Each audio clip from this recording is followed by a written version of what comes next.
All right. Well, Gopher fans, not the outcome we thought we wanted. North Carolina beats the Gophers 31-13. I got Adam Weber. Everybody who knows Gopher football knows Adam Weber, former Gophers quarterback. I'm Ron Johnson, your host. This is Locked On Sports Minnesota, and this is the Locked On Gophers POSTCAST. Now, we have to talk about this game. I was trying to find some bright spots, but I'm going to jump out there with this, Adam. When you look at the fact that Darius Taylor, a freshman, had 22 carries for 138 yards and a touchdown on 6.3 average per carry, you have to feel like the quarterback should have a little bit of relief. But when you watch this game, what was it about Ethan Kaligmanis today that we saw that we didn't see? That first game, he threw the ball 44 times. Today, 29, but only completed 2 passes to Brevin Spanford, who stands at 6'7", 260 pounds. I know you played with some good receivers in your day, but when you have a running back having a day like that, and then you just can't find a way to move the ball in the air, what did you see in this game? Yeah, that's the challenge, right? We have a stellar defense. Again, I think UNC just over time, you look at the numbers, they had a prolific game, but early on we're running the ball. But I thought Ethan, just even the first few passes, the rhythm wasn't there, and he was just a little off. And it just seemed like throughout the rest of the game, we had, I think we had more attempts at X plays, but we just didn't complete them. The ball was off. And those are the plays where you see on the other side with Drake May making those plays, extending the plays, some of those big touchdowns. We just didn't have that today. And he just never got into rhythm. Yeah, and Drake May, I saw a tweet come out saying, if you were to see Drake May today against the Gophers, your first time ever seeing him, do you feel like he's a first-round pick? Well, on video, nothing jumped out that was like, wow, this guy's a first-round pick, but he did finish with 414 yards, 2 touchdowns, 2 picks, 29 for 40. Omarion Hampton, their running back last week, who had over 200 yards rushing. He only had 46 yards rushing today and a TD. Also, British Brooks had a TD as well and 11 carries and 25 yards. When you look at Joe Rossi, I feel like Joe Rossi had it going for a while, and he was figuring out ways to kind of confuse Drake May, put him in situations that didn't work. But then the offense couldn't sustain drives. They couldn't stay on the field. Ethan Kaligmanis went out. We saw Cole Kramer come in. As a quarterback like Cole Kramer in that situation, because you're a quarterback, you're cold. You haven't played much. You come into the game.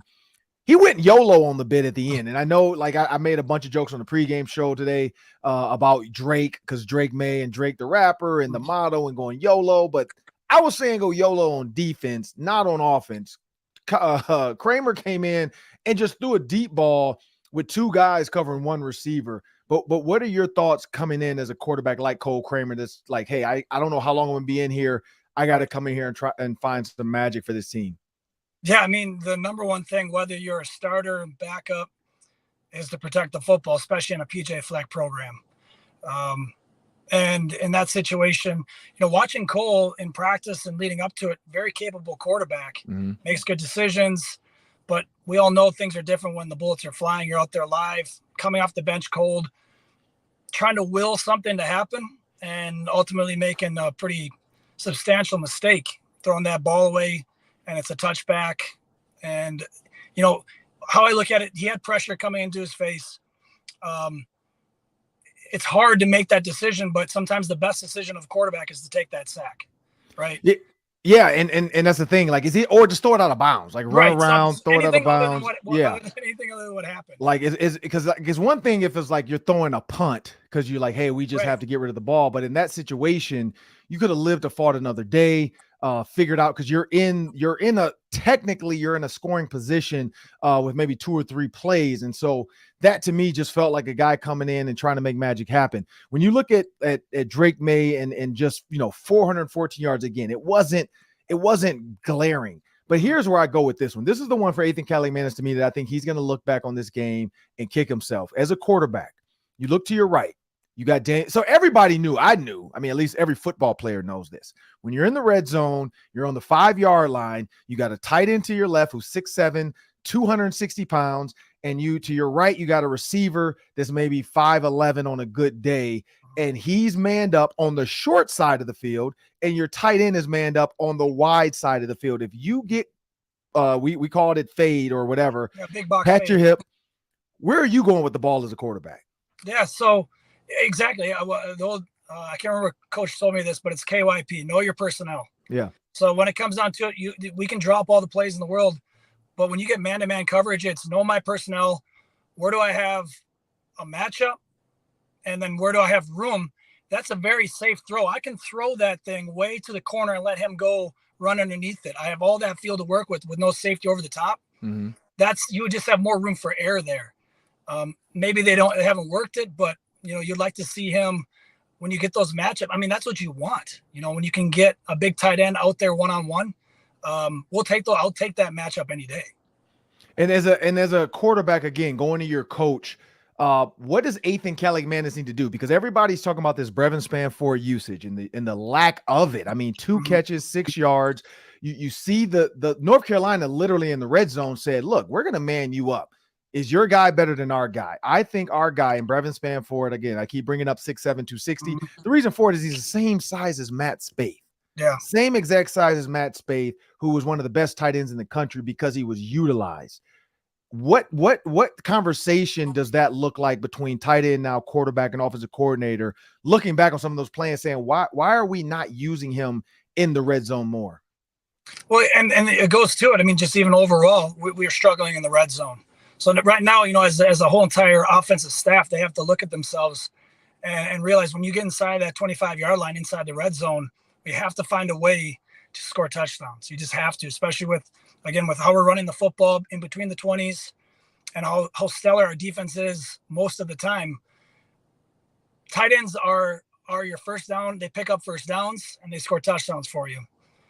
You'd love to see some stuff where, if we're going to get some split high safety, Brevin going, a seam down the middle, but even some of the stuff in the flat, just getting him the ball, getting him in rhythm. That's one of those things where, going into a game, we're thinking, as a quarterback or as a quarterback and staff, who needs to touch the ball, and what plays allow me to get the ball into the playmaker's hands. So whether that's Brevin on a flat route, kind of underneath with a corner out over the top, and I'm just going to peg it to Brevin, get him the ball. They still got to tackle that dude. Sometimes even when they have an outside linebacker or a hard cover 2 corner over there in the flat, they still got to tackle that dude. And so, sometimes it's not holding on the football and just getting the ball up, but yeah, we haven't utilized the size and speed of some of our playmakers we have. And when you look at the third downs, I mean, this third down is the most important down on the field, sustaining drives for the offense, getting off the field for the defense. The Gophers were very inept on third down today, 3 for 12. You got Carolina, who was 12 for 17. And it showed when you look at the amount of yards gained on third and fourth down by Carolina compared to the Gophers at one point in the game. It was 159 yards gained on third or fourth down by North Carolina. The Gophers had gained like 27 yards.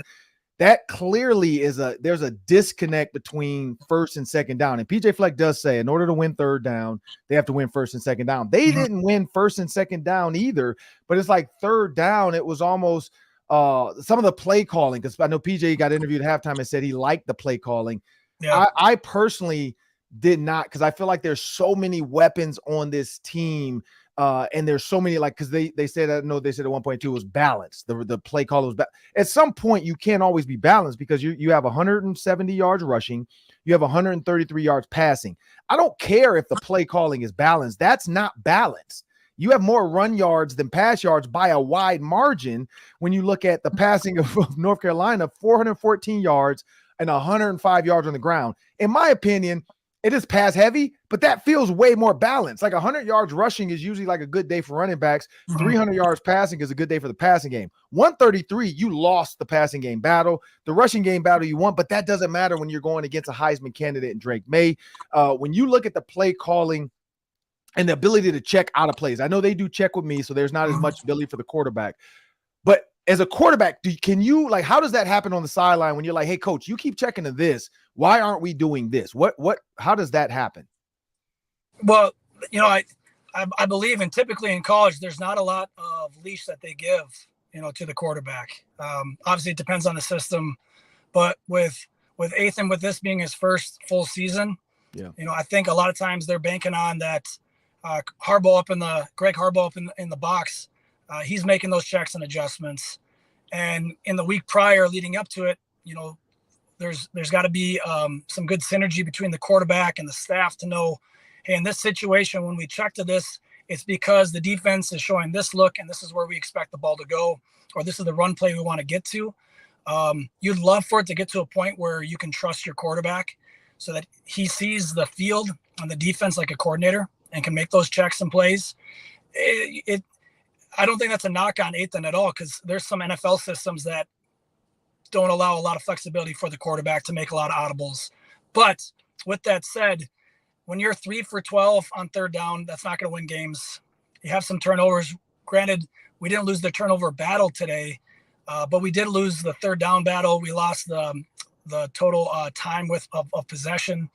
And again, it goes back to like when you get into that red zone, what plays can we dial up, whether it be trying to establish the run a little bit more or do that like we have done in the past, or is it drawing up some true drop back passes instead of like these one-offs? I remember the first time I think we're down in the red zone, we started with just a single whip route with really nothing else for him to go to it. Granted, I believe our receiver fell down. Yep. Next play, we throw a fade. Not a high percentage play, but still, I don't mind it, but I would love to see something where there's some progression. You're reading the defense, high, low, some stuff, just get a lot, put them in a bind a little bit more instead of these one-offs. But this game has got away from us. I felt like we had a chance. We ended the second quarter well, started with the football, started well, and then just kept on shooting ourselves in the foot, not allowing ourselves as a whole entire offense to find that rhythm, that momentum that is needed to win on the road against a good opponent. Yeah, and we're going to come to your questions, people. I see some questions on Twitter. I know there's some questions in the chat. We're going to try to hit on some of those, some of the concerns as well. Here's one concern. Kyle Barker, that's Kyle_Barker, Adam. This is what he says. He says he feels like we should have started this show at the 10-minute mark in the game in the fourth quarter, because he feel like at that point PJ conceded the game. He said, is he aware that you can go for it on fourth down? This is not 1997. Now, I wasn't a gopher in 1997. I didn't even live in Minnesota, so I don't know the 1997 reference. But Adam, going for it on fourth down when you're down, do you feel like it's a double-edged sword? Because if they go for it on fourth down and you don't get it, give them a short field, now you're just giving them a short chance to do it. Or are you like, it's punting away, hoping your defense, like I understand what he's saying, like play the offense as this is 4 downs, like third down, you don't need to go for a first down. You just need to make it a manageable fourth down. Is that your thought as well? Or do you have a different perspective on kind of that 10-minute mark? You're down 2 scores, how to operate? Yeah, well, you can look at it a few different ways. You can look at it like, say, the metrics of it. What do the stats tell you? What's your highest percentage here? You can look at it that way. You also look at it as, how has my defense been playing that game? Mm-hmm. Do I feel like if we do go for it and I put them in an adverse situation, field position wise, will they bow up and make a stop? But I harp back on, I remember last year playing Illinois, and I feel like Illinois went for it all the time on fourth down, regardless of field position. I was like, that's powerful. That's a coach that's saying, here's what we're going to do. Now, granted, it helps when you convert those fourth downs. If you're getting stopped and you turn the ball over, that can be it takes the wind out of the sails. But it's also important for the quarterback or the offense to know if it's third down, third and long, and I know that it's just going to be we're going to go for it on fourth down, I'm going to make a different decision on third down. It's hard to communicate that in college because there's no ear, headphones in the quarterback's helmet. Correct. Yep. You can maybe signal it in. I'd hope there is some type of signal where you're telling them 2 plays or something like that. Or prior to the week, you say, hey, on third down, we're going to call these type of plays when we know we're going to go for it on fourth down. So it's a kind of a hodgepodge of decisions that need to be made. Mm-hmm. I think it's easy hindsight to look back. But when it never felt like we had momentum in that game, I don't think you have much to lose to go for it there and try to create momentum for yourselves. Yeah, and we're going to get to some more of these comments and questions. But before we jump into the rest of these and break down, we're gonna pick kind of a player of the game. Both of us will take one, but I want everybody to know Everyone should be empowered to care for themselves and their loved ones during the unexpected. That's why Jace Medical offers the Jace case. The Jace case provides 5 life-saving antibiotics for emergency use. My daughter is one that she does have a peanut allergy, so I definitely appreciate this. And it gives you a peace of mind so that when you're not just hoping that something can happen and you have access to medication, you know you have your emergency case. Jace Medical makes sure that you have the medication in your hand. Jace Medical is simple. They handle everything from the online evaluation to licensed pharmacy medication delivery and ongoing consultations and care. Don't get caught unprepared. Save more than $360 by getting these life-saving antibiotics with Jace Medical, plus an additional $20 off using code locked on at checkout on jasemedical.com. That's JASE medical.com, promo code locked on. Well, here's another one, Adam. Another person in the chat. Their comment or Twitter. Sorry, their Twitter. It's Slate. CD Slates is his name. He said, "This is not a good team, period, at all." Why do people overreact? Because I don't feel that way. I think this is a good team. You saw a lot from Darius Taylor. You saw some things you can build on as an offense. I know, like when I played, we lost to Ohio University and then turned around and beat Ohio State. So I know if Twitter existed back in 2000, people would have probably said the same thing. They'd be like, "Oh, this Gopher team sucks." And then we beat Ohio State. "Oh, this Gopher team is great." We beat Penn State in 1999, and then we lost to Indiana. Like, it is what it is. Like, this is what football is about. The Gophers are 19 or were 19-1, I think, or 18-1 against non-conference opponents. That was second in football. So the fact that PJ Fleck has done this much up to this point, one game does not make the season. One game does not make the team an evaluation. But why? What is it about fans and the sky is falling mentality every time there's a loss? Well, you know, I feel for the fans. I am a fan myself, and there's a lot of disappointment.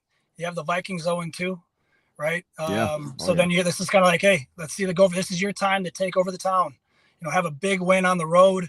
A lot of hype. It looked like there's a good showing of Gopher fans in North Carolina, but would have loved to see us perform better in those situations, because that's the best way to not shut those people up, the critics up, but that is the number one way to do it. You have to win these games. The season and the schedule doesn't get any easier along down the road. This would have been a good one, but we have to remind ourselves that's a good team we just played with a very good quarterback. Granted, I agree with you, Ron.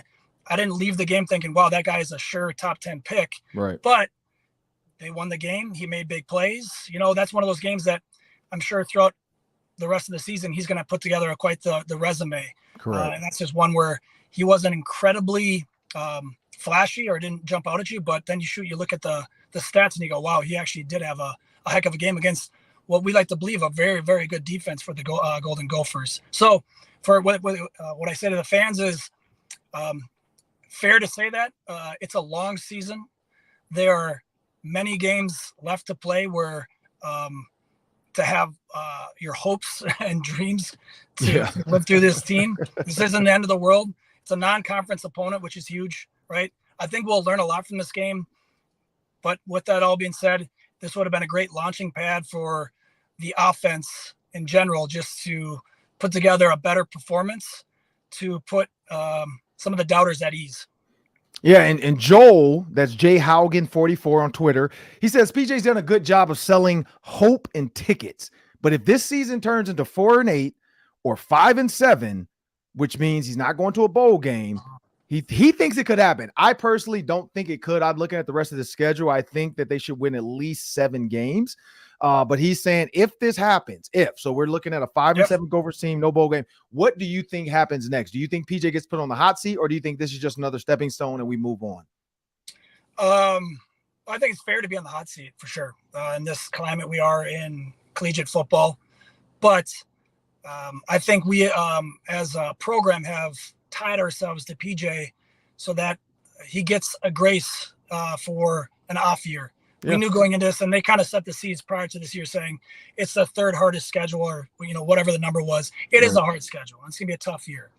But ultimately, you know, you're hired, you make a lot of money to put together the best football team possible and win these games. The people are paying a lot of money for season tickets and support. So very fair, but it appears to me that PJ is everything he says and how Coyle is around him. He wants to be here for a long time. This might be what happens down in Iowa every once in a while, where Kirk has an off year, and although Iowa fans are upset, they realize like, hey, sometimes you go 6-6 or 7-5, and that's just an off year. Love to have that grace, but when you're a Gopher fan base, we haven't had success in many, many years to the level that we want to get to. I think it just people's patience is wearing thin. Yeah, and our Jace Medical player of the game, because this kid was used in an emergency situation. We're going to go with Darius Taylor. Adam, when you look at a running back like Darius Taylor, player of the game, 22 carries, like I said, 138 yards and a touchdown, he shows the patience of a veteran. He shows the patience almost of Le'Veon Bell, to the point where I'm a little bit annoyed sometimes. Not going to lie. I get a little bit annoyed how slow he's behind the line, but I know he's reading that zone read and he's making it work. What have you seen in Darius Taylor as a freshman? Darius Taylor is the second highly recruited kid out of Detroit, Michigan, the suburbs of Michigan. But what did you think of his game today? No, Ron, I agree with you. It is interesting at times to see him at the line, kind of just patient, waiting for that zone hole to hit and then just hitting it. You'd love to see him at times to know when it's just, hey, I'm lowering my shoulder, I'm going to go Mo Abraham on it and just get in there. Right. Or am I going to be more patient and try to find that time, because that can come back to bite you. You might have backside pursuit or whatever it is. But as a freshman, I agree with you. I'd rather have a guy who is more patient, and I can tell him to be more aggressive. It's hard to have a running back throttle back and have vision, right? You can't really teach vision, right? It's pretty much God-given to you. And it appears that he has that. So we have ourselves another good running back, which has been great to see. And I think it's well-deserved that he gets the player of the game. He's only going to get better. And what's probably most impressive, and Ron, you know this, coming in as a freshman into Big Ten or even into big-time college football, those are big dudes you're playing against, the D-line, the linebackers, and the safeties that you're hitting. It is drastically different than high school football. So the fact that he's able to carry the workload of all the carries that we're now kind of asking him to do and to put up the yards that he is, it's incredibly impressive. Yeah, when you look at the stats, sideline to sideline, you know how we do as players. We're going to look at this on Monday if you're, a college player, Sunday or Monday. It felt like, it looks like it was closer than it was. Gophers first downs 20, North Carolina 26. When you look at total plays, that's where it kind of got lopsided, 77, but I think that was more towards the end of the game. 77 for North Carolina, 61 for the Gophers. Penalties, the Gophers won the penalty battle. North Carolina had 5. The Gophers had 3. Interceptions thrown. They washed each other out, 2-2. I will say Cole Kramer is responsible for one of those. So Ethan won the Drake May interception battle. I think Drake May threw some unsolicited passes where you're like, you got to see that guy there, and then vice versa for Ethan. You got to know when and when you can and when you can't stick a ball in a hole because guys are there. And same with the zone. There were some times where they dropped 8 in coverage and Nathan tried to force it in there, almost got intercepted or almost, could have been taken back. So he'll learn from this. Again, you brought up a great point. This is his first year starting quarterback. His leash might not be long at all because he doesn't really know the offense the way Tanner Morgan knew it. Tanner Morgan didn't have a long leash because he wasn't as athletic as Ethan. So I think if you could fast forward this to 2 years from now, we're going to be like, man, this kid Ethan Calais-Manis is really good. He has a really good grasp of this offense. But the passing plays, that's the passing yards. That's the thing for me where that's where the Gophers lost the game. North Carolina, 414 yards passing. The Gophers, 133 yards passing. If you want to win, like you got some big time Big Ten football coming up. There's no way. Like we just watched Washington, or it's not over yet. I was watching Washington absolutely demolish Michigan State through the air. Oregon's going to enter the Big Ten and do the same thing. Yeah. These West Coast, UCLA, USC, like Dante Moore for UCLA. Quarterback, he's a pro quarterback. Like he was ahead of Arch Manning as far as freshmen coming into this season. He was rated the number 1 quarterback in the country over Arch Manning. And now he's at UCLA, which means now he's coming into the Big Ten. So in order to be able to keep up, because everybody keeps talking about this Big Ten realignment, the Gophers are going to have to find a way. We know that first game, 44 passes. Today, threw the ball a lot, almost 30 times, but only 11 completions. So I just say, I think, like, when you look at this offense, Coach Harbaugh is his first year. I'm not saying take it away and give it to Matt Simon, but we've seen Matt Simon call bowl games when Kirk Ciarrocca was out. We've seen Matt Simon step in and he's called some great games. And I know, I don't know if it's PJ Fleck holding Matt Simon back and just like, hey, you're going to have your time, or what it could be. But I just feel like this offense got really stagnant. The plays got really like predictable. When they lined up the line of scrimmage, there were times where I'm like, just throw, I mean, you remember this, just throw the bubble screen. Yeah. Like, you got 3 receivers, 2 DBs, throw the bubble or throw the tunnel, like whatever. The one step back, 2 guys come over and block. This guy just, he feeds and follows through. Vice versa. You guys go up and get him, you bubble. Like, you have to be able to do the simple. And that's the reason why on 1st and 10, you go trips, look at the numbers, just throw the bubble, throw the tunnel. And that's some of the things maybe Harbaugh doesn't have, because we can say that stuff as fans and as analysts and media members and analysts up in the booth, because I heard the booth guy say that too. Like, why aren't you throwing to the 8th guy like Manning in the red zone? We can all say that, but it takes a coach to have that in his bag.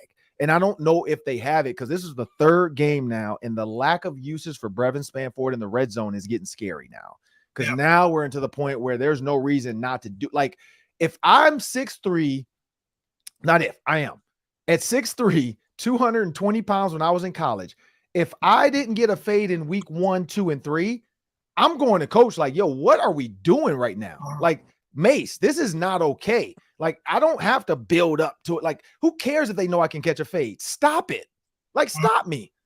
You had Eric Decker. Did you have you have Spaeth too?